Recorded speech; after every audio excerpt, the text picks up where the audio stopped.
사랑제일교회는 그 한국교회 총회의 자산입니다. 그래서 개인적인 그런 관계가 아니고 반드시 교회는 서울시 그리고 조합 이게 협상을 해야 되는데, 오늘 마지막으로 말씀해 주실 우리 지동 목사님, 성결교단의 진경총회장님이시고 침례교대 진경총회장님이시고 그리고 한국기독교 청년협회 진경 대표장님이십니다. 말씀이 마치신 다음에 정광 목사님께서 나오셔서 질의와 응답 시간 이어서 하도록 하겠습니다.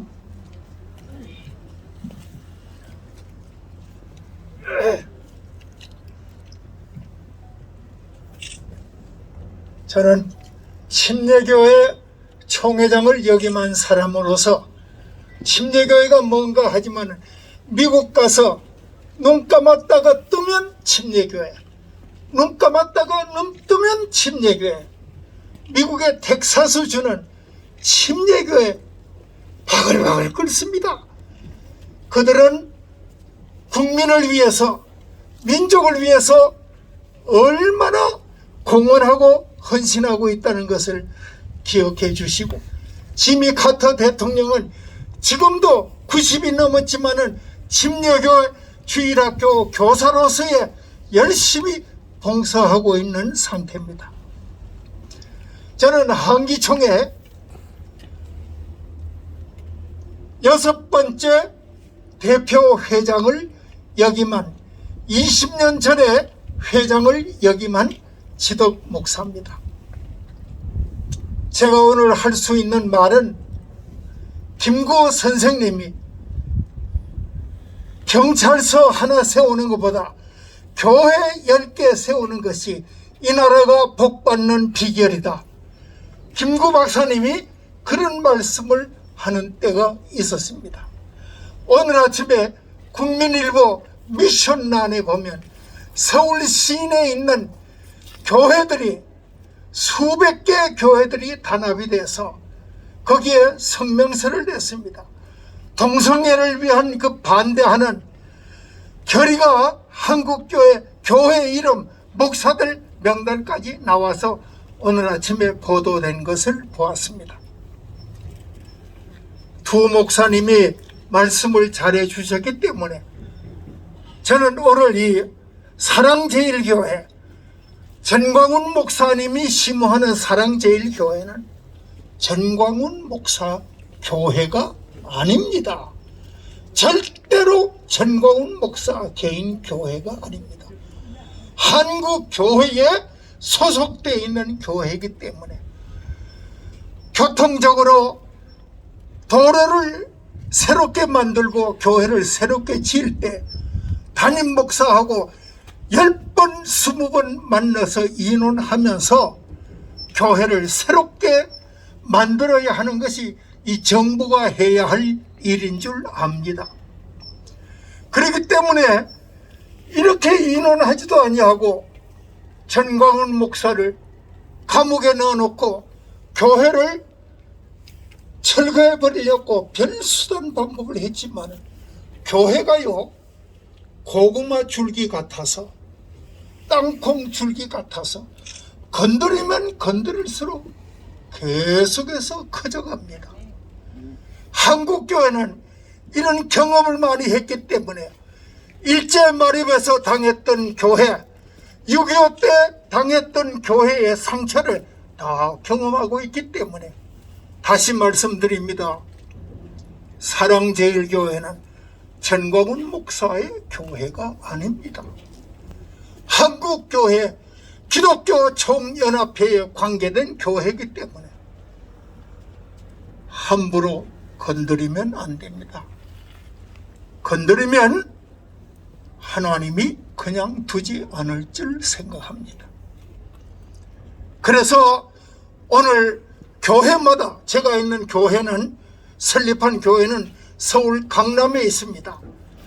거기에 교회 땅값이 지금 한 500억이 됩니다. 그렇지만은 그건 내 재산이 아닙니다. 나도 거기 수천만 원 헌금을 해서 포함되어 있지만 교회가 존재하고 있는 이유가 뭐냐? 지금은 교회가 있는 곳에 땅값이 올라가고 교회가 세워진 곳에 아파트 값이 올라가고, 우리 교회, 제가 있는 교회 근방에는 땅값이 계속해서 폭등 올라갑니다. 교회를 중심해서. 근데 이 교회가 얼마나 귀중한 역할을 하고 있다는 거, 새마을 운동 때나 지금까지 젊은이들의 영적인 그룹이 교회입니다. 이걸 아무렇게나 생각하고 약하게 생각하면 절대 하나님이 그분을 그냥 두지 않을 겁니다. 어떤 권세를 가지고 있다 할지라도 하나님이 치면 치는 겁니다. 그래서 사랑제일교회는 제가 있는 침례교회하고 사랑제일교회하고는 교파가 전혀 다릅니다. 그러나 사랑제일교회는 하나님을 경외하며 동해물과 백두산이 마르고 닳도록 하나님이 보호하사 우리나라 만세하면서 세워진 교회가 사랑제일교회이기 때문에 길 내는 것도 새롭게 짓는 것도 정부에서 책임을 질 수 있는 보호기관이 정부지 권세를 가지고 함부로 할 수 없습니다. 초대교회를 핍박했던 로마의 헤로드 왕이 마지막에 그가 죽을 때에 충이 벌레가 그를 삼켜버렸다고 했습니다. 무서운 헤로드 왕이 무서운 병이 걸려서 죽었는데 그를 뒤졌다 이랍니다. 헤로드 왕이 초대교회 교회를 핍박하고 지도자들을 말살하고 죽이려고 했던 헤로드 왕이 마지막에 충이 벌레가 그를 먹었다고 했는데 벌레한테도 꼼짝 못했던 헤로드 왕이 오늘날 교회는 아무것도 아닌 것 같지만 얼마나 약한 존재지만 예배당 안에 전부 다 넣어서 지난날에 일제가 예배당 안에 있는 사람들을 기름을 부어서 불을 찔러서 태우고 죽었지만 죽었으나 살아있는 것이 한국교회입니다. 계속해서 교회는 살아서 역사할 겁니다.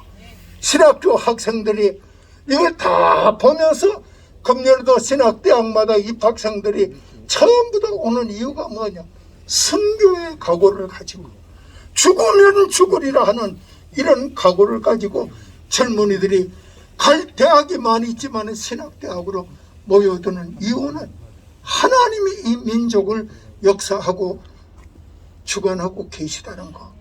오늘 여기 계시는 분들도 형제, 부모, 친척, 그리찬들이 있을 겁니다. 그분들을 격려해 주세요. 내가 아는 기자님들 여러 사람이 있는데, 참, 목사님, 나 전에 나 예수 안 믿고 살아왔던 것이 너무너무 후회가 돼서 나 출발했습니다. 그래? 나하고 신앙 상담하자. 짜장면 먹으면서 냉면 먹으면서 미팅 한번 하자. 얼마나 사랑스러운지 모릅니다. 오늘 여기 기자님들 뜨거운 햇빛에 같이 모여서 교회가, 다시 말씀드립니다, 사랑제일교회는 전공은 목사 개인 소유가 아닙니다. 한국교회 소유입니다. 그렇기 때문에 우리 모두는 교회를 사수할 것입니다. 교파를 초월해서 장로교회든 침례교회든 성결교회든 감리교회든 성부금이든 다 같이 우리는 하나님의 교회로 알고 있기 때문에 이 교회를 위해 주는 자는 축복을 받을 것이고, 이 교회를 위해서 정말 기부하고 헌신하는 사람들은 자손만대의 복을 받고 있는 것을 우리는 기억하고 있습니다. 마지막에 세계 속에 잘 사는 나라, 앞서가는 나라, 선진국이라고 하는 나라들마다 기독교인이, 공개된 교인도 있고 공개되지 않는 교인들이 있지만 그들에게 민족을 위한 기도가 있고 헌신이 있고 교회를 위해서 기부금을 내고 교회를 위해서 마지막에 자기 재산을 투자하는 이유가 뭐냐?